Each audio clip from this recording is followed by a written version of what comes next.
Hello.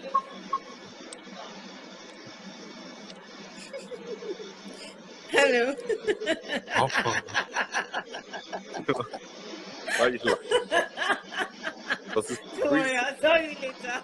Like I'm freezing. I Oh, are swear. you serious? Yeah, Mele. Mele. Hi, Kachi. Thank you so much for joining. my pleasure. So today we're going to be talking about, we don't have anyone yet, but I guess in time. We're going to be talking about pregnancy loss, strategies for coping with pregnancy loss. Yeah, and Okay. today our expert our expert, uh, our guest is Kachi Ekwerike, founder of PSN Africa, and he's a clinical psychologist as well.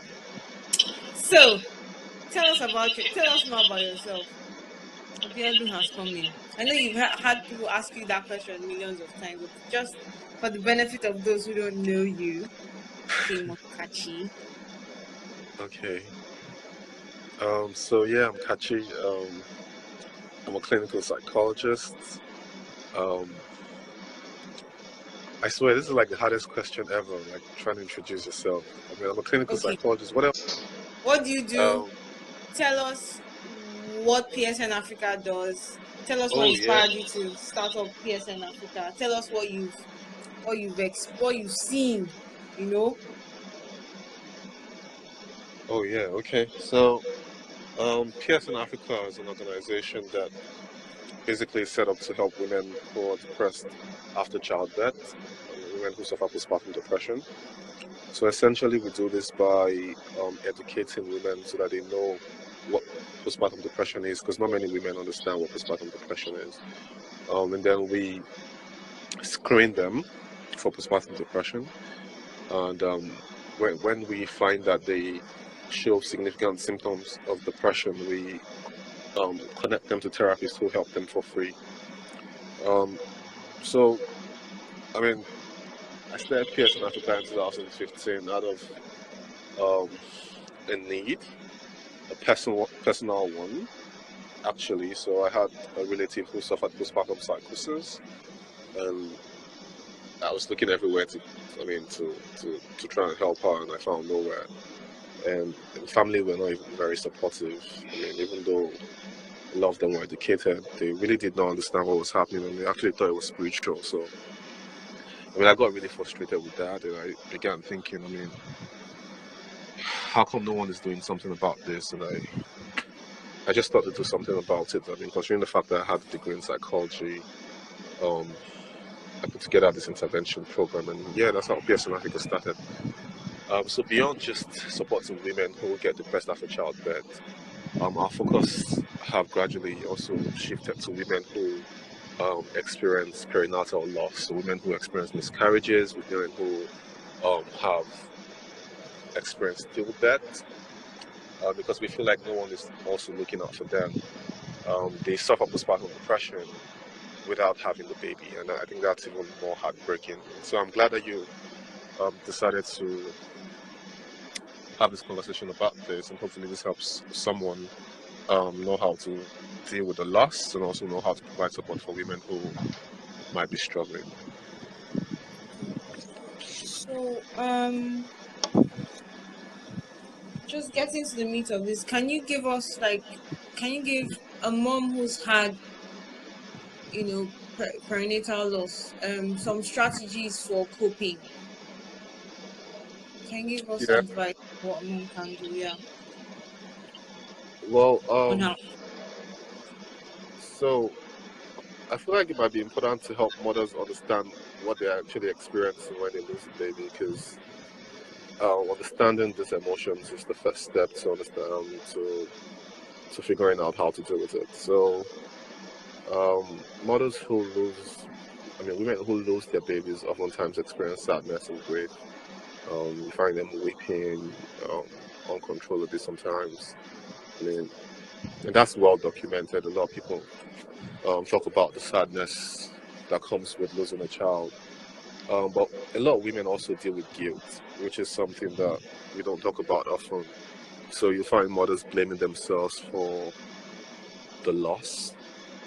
You find mothers spending hours and weeks turning to months thinking about what they could have done better, blaming themselves for something they thought they did wrong. And this could be overwhelming. This could even be very crippling. So one of the things I feel like mothers, the first step is to forgive yourself. And I know it sounds very easy. Apparently I'm a man, and I probably do not know what it feels like to lose a child. But the first step is having a conversation with yourself and being willing to forgive yourself. I use forgive, and it sounds even wrong in my head because typically, I mean, from my own perspective, the woman did not do anything wrong. But then this is not my experience. And many women feel as though they did something wrong. And so even if you feel like you did something wrong, forgive yourself. You're not to blame for the loss. And there's really nothing you would have done, to prevent it. The second thing I would ask that I think could help, and I've seen a lot of women try this and it's really helped, is that women spend time to process it. So when you lose the baby, the first thing that happens is that you try to deny that it has happened because of the shock. And then once it sinks in that, oh, you lost the baby, you might want to start repressing the thoughts and the emotions. But that does not help really. So it's important to take out time to sit down and think about it and process it and accept it. That's always the first step. It might help to have someone to talk to, so talk to your partner about it. So this is something that I find when a woman loses a baby, there's a lot of emphasis on the mother herself, as it should be, but also her partner is also struggling. I mean, even though he did not carry the child in his womb, he was also expecting a child.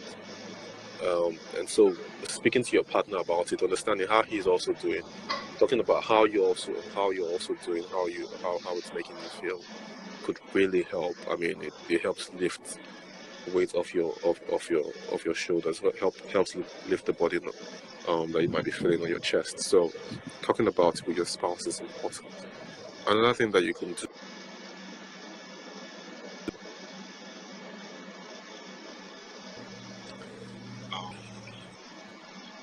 keep a journal. So it's important to keep a journal. Pregnancy loss comes with a lot of emotions that, like I said, is left unprocessed. So what might help you process it is keeping a journal. So you might want to keep a journal, write down exactly how the event happened. It might appear or sound traumatic, but it's imperative. It helps really to help the woman process it. So keeping a journal, writing down how you felt, what the most difficult part of the experience was, really goes a long way in helping her feel better. Another thing is that this experience oftentimes makes women want to isolate themselves. So if you find yourself isolating yourself, if you find yourself staying away from people, if you find yourself giving your partner arm's length, keeping your partner at arm's length, that's what they always want to make you do. So the reverse is what you should do. So try as much as possible to stay around people. Try as much as possible to keep your friends, keep them. Talk to them, even though they might not be able to empathize completely. But yeah, that's the most important thing. To always do the opposite of what depression wants you to do. So. And what does apart from isolating yourself, what does depression want you to do? Depression would make you not want to eat. So you would find yourself losing appetite. You should eat. And I'm not saying you should start emotionally eating. Eating a lot of food, but try as much as possible to eat. Other things is depression would make you not want to do the things that you usually find enjoyable. So if you're someone who likes to get up and dress up, and go out and shop or hang out with friends, depression is going to make you not want to do it. So when you find yourself changing, unquote, and you find yourself not doing the things that you usually would like to do, when you find yourself isolating yourself, then make conscious effort to reverse it. Hang out with people, do the things that you used to enjoy. Try as much as possible that it does, to not allow it to steal your joy. So, those are some of the tips that I know have been very helpful for mothers who So I have encountered. okay, sorry, finish. Yeah, I mean, I'm done. Okay, so how does a woman deal with an unsupportive partner, or maybe the partner doesn't it's probably not processing the situation. Maybe the partner is also struggling, but sure, there's an issue in communication. Yeah. How do you deal with a difficult partner in that situation? I mean, that's the most difficult thing. I mean, beyond losing the child, having a partner who's not quite supportive is very difficult. It is hard to deal with. What I'd say oftentimes to women is that they look for alternative source of support. So, is it possible? Is there someone in your family who can provide you the support that you need? Is there somebody you know you can talk to who will empathize? But there's really, I mean, there's really no way to change the situation, especially if the partner is looking at himself to having a conversation about what has happened or providing you support. But I would say not to give up. I would say that you try and communicate and tell them how exactly you're feeling and how exactly you want them to show you support.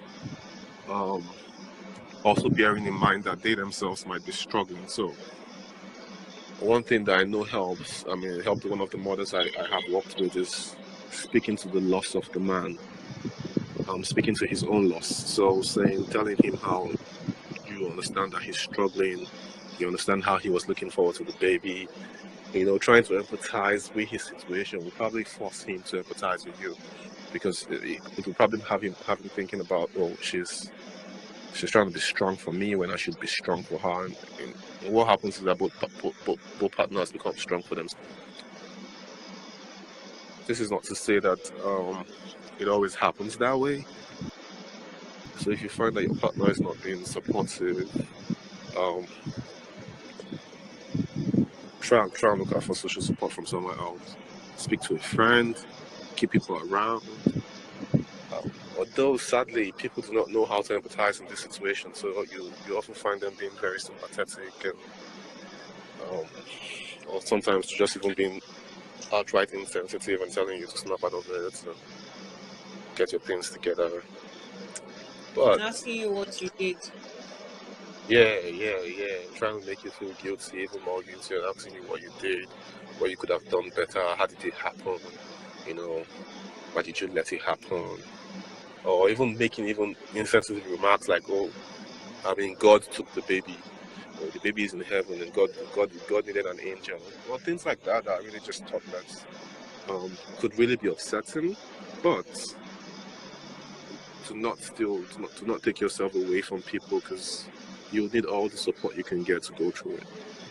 And then something I think that we've not talked about is if you're struggling, I mean, it's okay to struggle. And it's important to reach out for help. So reaching out for help could mean you speaking to a psychologist, which is something we shy away from doing as a people. But I mean, a lot of the mothers I have worked with report feeling better significantly by the third week after therapy. So reach out. You can reach out to PSN Africa. We'll try as much as possible to hook you up with the therapist who will probably help you. But yeah, I mean, you're on PSN Africa, look out for a psychologist, try and speak to someone. It really does help to overcome the situation. And then it's important to also state that the guilt and the sadness that one feels after a miscarriage does not go away after one has another baby automatically. So there's this whole misconception that once a woman loses a baby and then another one comes, She should try and get pregnant quickly. Like replace the loss. It doesn't really replace the loss. I mean, it helps. It comforts her. comforts her, especially if it's the first baby. Like if she's really wanted a child and she then has a baby after a loss, it comforts her, but it does not take away the sadness and the grief that comes with the loss of the previous child. Because I mean, no two child is the same, and the experience must have been traumatic for her at the time. Having a baby doesn't replace it. It doesn't make things better automatically. Interestingly, what I found is that many women become increasingly anxious once they are pregnant again, for fear that they may lose the baby. And even when the baby is born, they might have obsessive negative thoughts about losing the child. So it's not uncommon for you to find mothers having OCD after once they have a baby because they had experienced loss. So they become That's overly obsessive protective. compulsive disorder. Yes, obsessive compulsive disorder. So they may become very protective. They might become obsessed with hygiene. They may have concerns with leaving the child with strangers. I mean, not just even strangers, even relatives. They would not just want to have the child around other people. So this is a function of probably the experience she's had with the loss and she not being able to effectively deal with it. So there was a lady I spoke with. A few months back. She had just had a miscarriage, and I called her on the phone, and unfortunately, there were nurses laughing in the background. Well, they may not necessarily have been laughing at her or laughing about her, but I could hear them, and this woman was sobbing on the phone. I don't know. Yeah, I mean, that's a Sometimes I problem. think that, just as you said, sometimes you can be very insensitive. Yeah, that's a problem. So it's not uncommon to hear things like that, especially with the way our healthcare system is set up for health professionals to be insensitive to the plight of patients. I mean, we've heard things like when women having babies and nurses saying, "Oh, push. I mean, why are you crying when you were having sex? Was I there with you?" and stuff like that, and making all kind of silly remarks. And the same is true even when women lose their babies. You hear nurses making silly remarks like, "Be strong." Oh, that one is Because you're coming. not going to be the first, Yeah, or maybe you first lose Pekin. You don't kill yourself about it. You won't come kill yourself to the Pekin don't go. Things like that. So, I mean, we need to do better as health practitioners, and which is why the work PSN Africa is doing actually is important, because we are spending time presently educating and training nurses on how to develop emotional intelligence. Because we feel like the more emotionally intelligent they are, the better they will be with managing sensitive situations like this when it comes to um, patients. Okay, so does PSN Africa have any programs specifically for moms who've had miscarriages or stillbirths? So we're presently working on a program called Heal, which is targeted at women who have experienced miscarriages and stillbirth to help them heal. It's a social support group where other mothers who have experienced similar um, events come together and provide peer-to-peer support. We're still in the pipeline. It's not concluded yet, but we're on it. We're also working closely with Tender Arts Nigeria to be able to provide therapeutic art care for mothers who have experienced miscarriages or stillbirths and might be dealing with the grief. So that program especially is targeted at helping the mothers use art as a way to distract themselves and as a way to heal from the traumatic event. So once all of that is finalized, we'll do well to communicate that to the public. Okay. And then, do you want to tell us a little bit about your conference next year? Oh yeah, so we're concluding plans to host our third annual conference, World Maternal Mental Health Day Conference, which will hold in Lagos at Oriental Hotel. I mean, that's not concluded, but yeah. And the conference basically is targeted at miscarriages and stillbirth, trying to raise awareness about the condition. I mean, about the situation of mothers, the situation that mothers go through when they lose their babies. And it will feature panelists. Basically, it will feature professionals talking about how to improve care for women who suffer postpartum depression, also who suffer perinatal loss. It will also feature workshops. So we're looking to bring in a storyteller from the United States who was basically experienced postpartum depression, postpartum psychosis actually, and she would be coming in to help mothers know how to tell their stories in a way that helps them heal. It will also be a workshop for professionals to be able to help and support mothers using a very unique peer-to-peer peer support model. What is more, we'll also be having live mothers share their experiences, just basically to drive home the point that this is real, and it's not just PSN Africa trying to make up stories. Because I mean, that's the sense I get sometimes. People saying, I mean, mothers don't really struggle like this. We're just trying to make mothers start acting like white women, and these are just all Western ideas. Well, I think that when we have mothers sharing their experiences, not one, not two, not three, to go a long way in helping people realize that the problem is huge, and also that what they're going through is not yeah, they're not strange. imagining what they're going through, because I think that's another thing. Yeah, that's really important. Helping mothers understand that they're not alone, and other women too are struggling, and there's help too. I mean, which is important because women go through all of this and they feel like there's no help, but there's help.